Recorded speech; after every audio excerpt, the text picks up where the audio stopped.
kaya ako na lang ang mag-isang mag-aawi dito sa isang kaban mga idol. Kabel ko na sa may ulo ko pero naabungan yung rupa ko ng kalugong, hindi ako makakakita kaya imbaba ka ulit yung may sakaban na abono mga guys. Okay na sa late nagrigatikas to yun.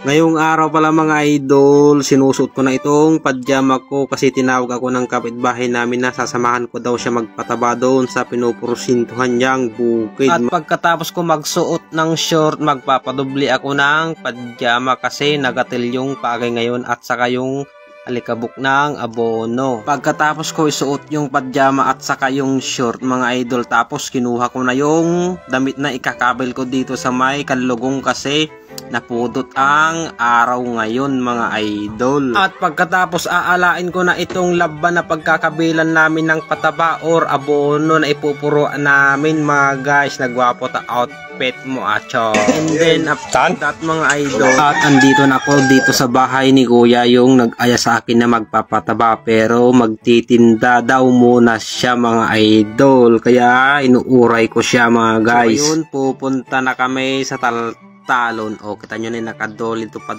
siya mga guys. Nakasali siguro idi ato. Hindi na lang ipagbakan niya.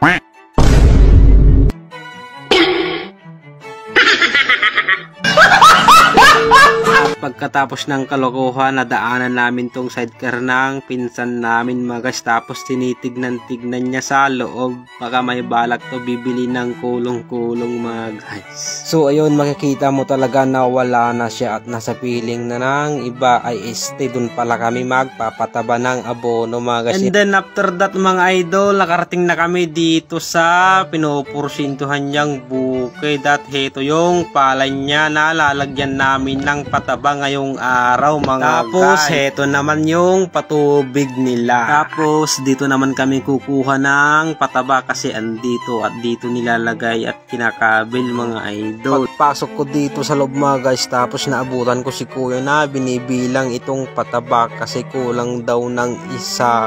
Pero wala akong kinalaman niya na kuya. Kaya heto mga idol, kinecheck na nila yung listahan ng kasama niya kung tama ba. Basta wala akong alam dyan at kinalaman.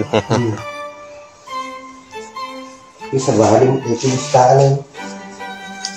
So ayun mga idol, uuwi daw saglit si kuya kasi titignan daw yung listahan sa bahay nila kung tama yung nakalista. Kaya niruruganan ko ng pagbabagkat ng abono mga idol. Kabel ko na sa may abaga ko, wala kasi magbubot sa akin kaya ako na lang ang mag-isang mag-aawi dito sa isang kaban mga idol. Kabel ko na sa may ulo ko pero naabungan yung rupa ko ng kalugong, hindi ako makakakita kaya imbaba ka ulit yung may sakaban na abono mga guys.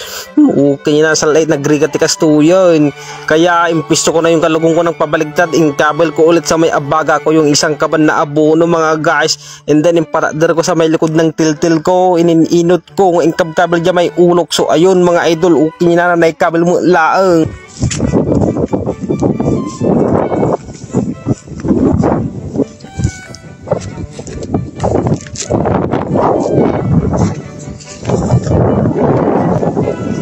Kaya for today's video naman mga ma'am and sir, kinakabilan ko na itong galon ng pataba para makapagsimula na at magsisimula na kami. So ayun mga idol, nagsasabog na ako dyan at nagpupurwak na ako ng pataba. Bale 3 kaban ang ilalagay namin dito na pataba pero nailagay na namin yung 2 kaban mga idol kaya isa na lang ang natira. Tapos panglas na lang daw ngayon yung ilalagay naming pataba kaya ang tawag dito sa amin mga idol ay top dress.